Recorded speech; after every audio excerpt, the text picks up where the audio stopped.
في البدء كان الكلمة والكلمة كان عند الله وكان الكلمة الله.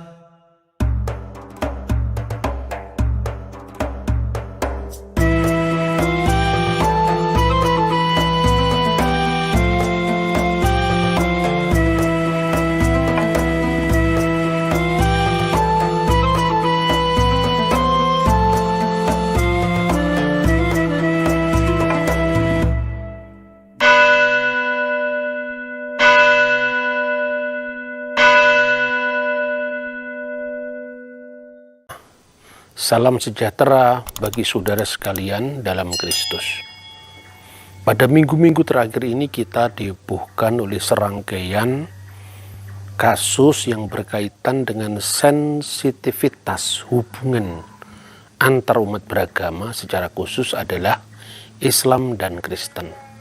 Mulai dari kasus Holy Wings sampai kasus buku pelajaran Pancasila dan pendidikan kewarganegaraan yang salah secara fatal di dalam menguraikan atau mendeskripsikan iman Kristen tentang Tritunggal Maha Kudus.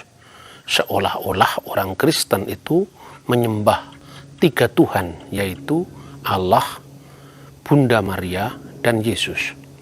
Pada kasus yang sebelumnya yang tak kalah hebohnya, yang berakhir dengan penutupan usaha bisnis Holy Wings, itu adalah seorang yang tanpa memperhatikan sensitivitas agama memberikan voucher gratis minuman beralkohol setiap orang yang bernama Muhammad dan Maria. Mengapa kedua nama ini menjadi sangat penting?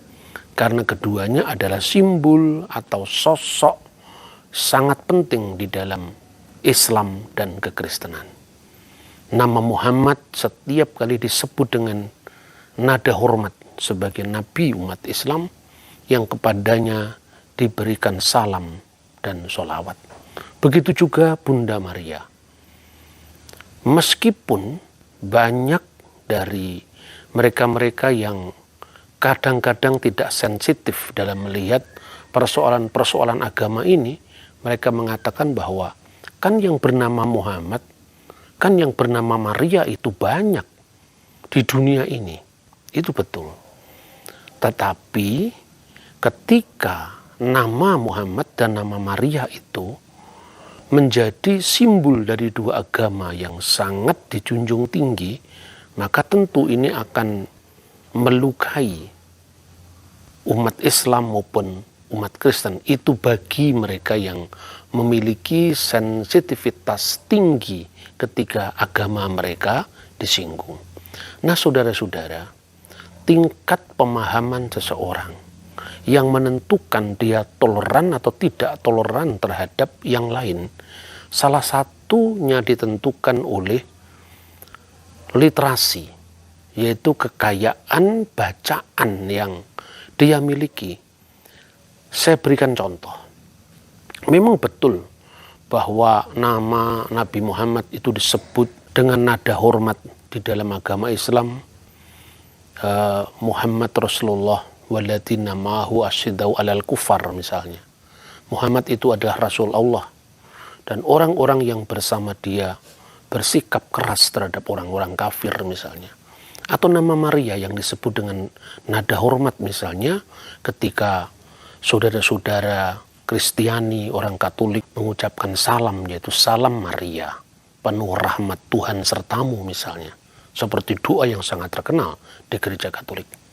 Lalu orang berpikir, kan nama Maria bukan hanya Bunda Maria. Nah, saudara-saudara, kekayaan literasi itu sangat penting.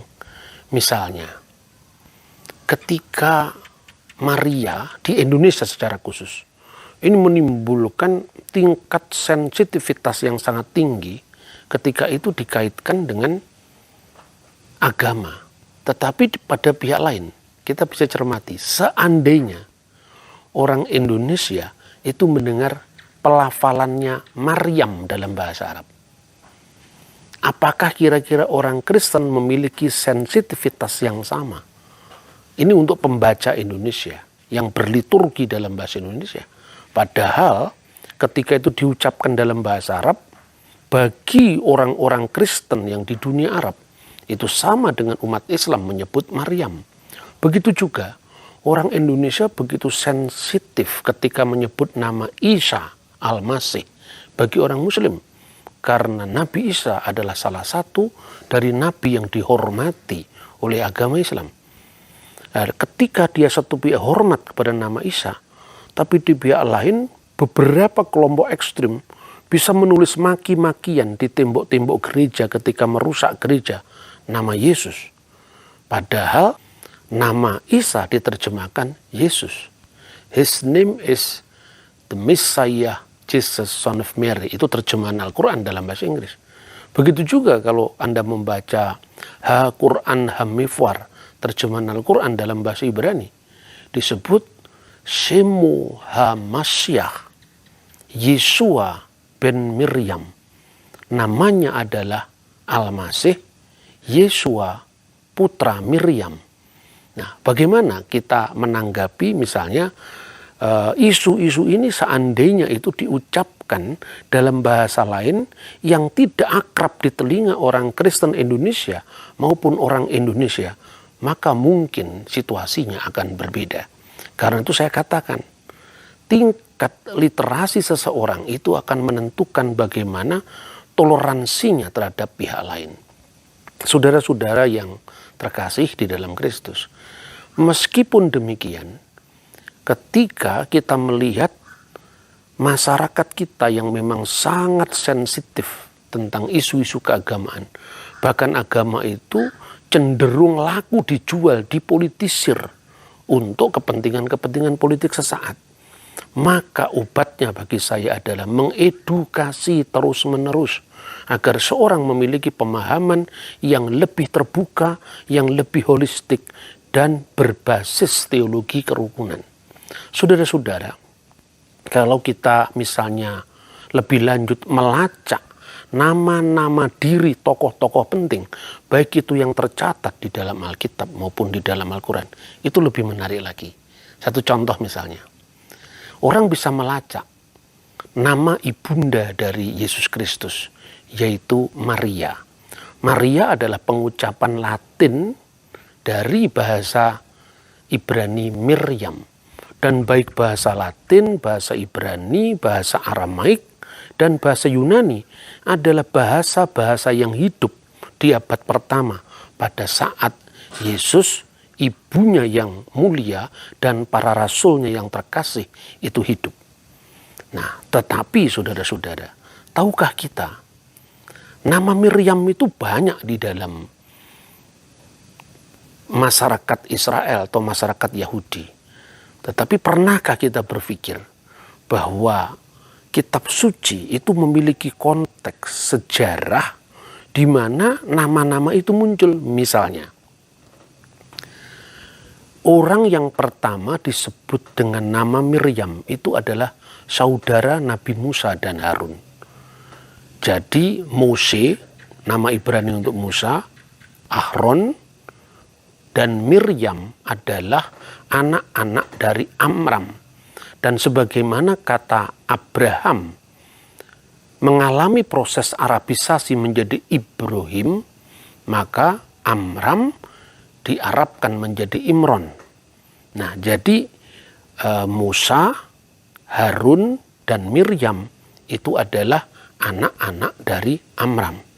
Ketika di zaman Perjanjian Baru, ibunya Yeshua atau bundanya Al-Masih dinamakan Miriam. Sebagai orang Yahudi, tentu dia merujuk dari teks kitab Torah. Dan apakah makna dari nama Miriam dalam bahasa Ibrani? Pertama, Miriam itu dilahirkan di Mesir. Dan ketika itu di Mesir, kira-kira abad ke-14 sebelum Masehi, itu bahasa yang ada di sana adalah bahasa Mesir kuno. Yang kemudian sekitar abad 18 itu ditemukan prasasti batu Rosetta. Maka bisa dieja nama-nama Mesir kuno itu. sehingga bisa dilacak nama-nama Alkitab yang muncul dalam konteks Mesir akhirnya bisa ditemukan, termasuk nama Maryam. Bisa jadi nama Maryam itu atau aslinya bahasa Ibrani Miriam diberikan oleh ayahnya, maksudnya Amram, ayah Musa, dalam bahasa Ibrani, bisa juga dalam bahasa Mesir kuno. Nah, di dalam bahasa Mesir kuno dikenal misalnya kata-kata merit yang mungkin menjadi asal-usul kata Miriam apabila nama itu diambil dari bahasa Mesir kuno. Misalnya merit Ra, cinta atau kekasih dewa Ra, atau merit Amon, cinta atau kekasih dewa Amon. Bisa saja seperti itu.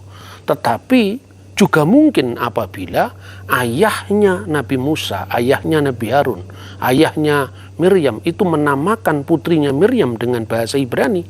Karena bahasa Ibrani juga bahasa yang dipakai oleh para budak Yahudi yang diperbudak pada zaman itu. Dan kata Miriam itu aslinya dari kata marar yang artinya pahit.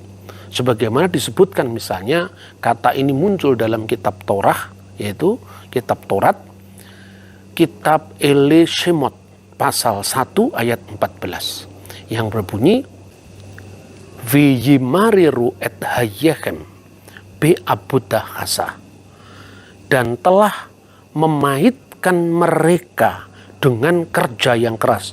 Maksudnya saat Bani Israel itu diperbudak di tanah Mesir. Bisa juga seperti yang dirujuk dalam kitab Nabi Yesaya. Kata mar itu artinya setetes atau tetesan, dan yam itu artinya laut, setetes air laut. Sehingga nantinya diterjemahkan menjadi stila maris misalnya. Itu kemungkinan-kemungkinan yang ada. Tetapi tentu saudara-saudara, konteks ini sangat penting ketika kita melacak Nabi ini hidup pada masa siapa, bahasa yang dipakai apa, dan tentu tidak semuanya bisa dilacak dari bahasa Yunani hanya karena Injil ditulis dalam bahasa Yunani, atau semua ketemu dilacak di dalam bahasa Arab hanya karena wahyunya ditulis dalam bahasa Arab. Kalau seperti itu kita tidak akan ketemu sosok historis Maryam, sosok historis Musa, sosok historis Harun, dan sebagainya. Jadi saudara-saudara, rumit kan? Bahwa pembahasan-pembahasan yang berkaitan dengan sejarah, etimologi, bahasa, arkeologi itu selalu rumit. Makanya seandainya studi agama-agama itu terbuka pada kajian sejarah, kajian arkeologi, dan untuk sementara waktu kita mundurkan dulu pemahaman kita, keyakinan kita tentang wahyu, apapun agamamu, maka kita akan terbuka wawasan kita dengan perbedaan-perbedaan yang ada. Nah, kata Muhammad juga penting karena umat Islam sangat menghormati Nabi Muhammad, dan Muhammad itu berkaitan dengan kata yang terpuji, Ahmad atau Muhammad. Meskipun ada banyak orang yang bernama Muhammad, tapi ketika orang menyebut nama Muhammad, konotasinya adalah Nabi Muhammad SAW. Ini menjadi catatan-catatan yang penting dalam hubungan antar Islam dan Kristen. Nah, terakhir saudara-saudara, membandingkan dua kasus ini. Yang pertama, kasus kecerobohan penulis buku untuk bahan pelajaran kelas 1 SMP, yaitu pendidikan Pancasila dan kewarganegaraan. Ini sangat fatal ketika nama Bunda Maria disebut di situ sebagai anggota dalam tanda kutip dari keyakinan orang Kristen tentang Trinitas. Padahal bicara tentang Trinitas itu bicara bukan aspek ruang, bukan aspek waktu. Itu beyond time, beyond space. Makanya di dalam liturgi-liturgi Kristen selalu dikatakan kemuliaan bagi Bapa, Putra, dan Roh Kudus sekarang dan selalu serta sepanjang segala abad. sepanjang segala abad artinya bukan dalam konteks ruang dan bukan dalam konteks waktu. Sehingga ketika orang Kristen memuji Tuhan, misalnya di gereja ortodoks misalnya, Al-Masdu lillahi walibni waruhil kudus, al-ana wa kulu awanin wa ila dahri tahirin. Amin.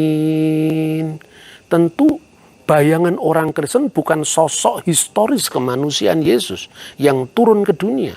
Begitu juga ketika umat Islam membayangkan firman Allah yang kekal, yang qaimatun fiddatillahi ta'ala. Itu bukan tentu wujud kitabnya yang bisa rusak, mushafnya yang bisa dibakar, hurufnya yang berkembang, tetapi Quran yang ada di Lauhul Mahfuz. Nah, ini pemahaman Islam apabila diparalelkan dengan pemahaman Kristen. Nah, ketika kemudian orang kadang-kadang dengan bahasa yang kasar mengejek, Tuhan kok dilahirkan oleh seorang perempuan yang bernama Maria, Tuhan kok mati, Tuhan kok disalib. Ingatlah saudara, seandainya itu ditujukan kepada agamamu, apa yang kira-kira kamu lakukan? Ketika ada banyak orang mengatakan ini umatnya Paulus, rasul palsu. Lah Paulus itu rasul yang sangat dihormati di dalam kekristenan. Disebut Santo Paulus sang rasul. Seandainya ungkapan ini kemudian ditujukan orang Kristen pada agama Islam, misalnya menghujat Muhammad, betapa murkanya masyarakat Indonesia sekarang ini yang sensitifnya dengan masalah agama. Maka beragama itu tentu bertenggang rasa. Itulah sebabnya jauh-jauh sebelum multikulturalisme itu menjadi model bagaimana membangun hubungan yang harmonis antar umat beragama. Tahun 1365 kita sudah punya seloka Bhinneka Tunggal Ika Tandhana Dharma Mangrua. Jadi marilah kita bersikap bijak bahwa seorang Kristen menghormati Bunda Maria yang bigoiri fasad waladat kalimatullah, yang tanpa cacat celah, yang dengan kemurniannya telah melahirkan firman Allah, karena firman itu telah menjadi manusia. Wal kalimatu sara jasadan. Kehulokos saks egin itu paralel, tidak menyamakan dengan ketika umat Islam mengatakan bahwa kalamullah itu telah nuzul menjadi kitab suci Al-Quran yang diterima oleh Nabi Muhammad, yang digambarkan Nabi Al-Umi, sehingga dia tidak bercampur tangan apapun di dalam konteks pewahyuan. Maka demikian juga keperawanan Maria itu ditekankan karena untuk menegaskan bahwa benih yang dikandung Maryam itu bukan benihnya Yusuf, bukan benih manusia, tetapi lahir dari Roh Suci atau Roh Kudus. Dan Roh Suci itu bukan malaikat Jibril. Roh Suci itu bukan makhluk, tetapi Roh Suci atau Rohul Kudus atau Ruah HaQodes adalah sumber hidup yang ada di dalam diri Allah itu sendiri. Karena itu mari kita belajar dari dua kasus yang sudah saya sebutkan. Kasus Holy Wing yang harus dihadapi dengan murka yang luar biasa sehingga usahanya harus ditutup. Tetapi bagaimana dengan kasus kecerobohan dari buku PPKN ini? Pada tayangan saya yang pertama saya mengatakan mungkin penulisnya tidak sadar hanya karena dia memahami agama orang lain dari perspektif agamanya. Tapi bagaimana seandainya ini dilakukan dengan sadar? Maka tentu tingkat pelanggarannya apabila disengaja itu sama dengan apa yang dirasakan oleh saudara-saudara Muslim tentang sensitivitasnya isu nama Muhammad dan nama Maria pada kasus Holy Wing. Meskipun saya katakan edukasi atau pembelajaran yang terus-menerus, yang penuh respek, berbasiskan kebinekaan, berbasiskan wawasan pluralisme, itu akan membuat umat beragama semakin dewasa dan rakyat Indonesia akan semakin menyongsong era keterbukaan dengan penuh tanggung jawab tanpa kehilangan jati diri, tapi penuh respek dan hormat kepada perbedaan, merayakan perbedaan sebagai sesuatu yang harus kita syukuri. Karena itulah warisan kita selama berabad-abad. Shalom binika tunggal ika, shalom aleichem beshem hamasiyah.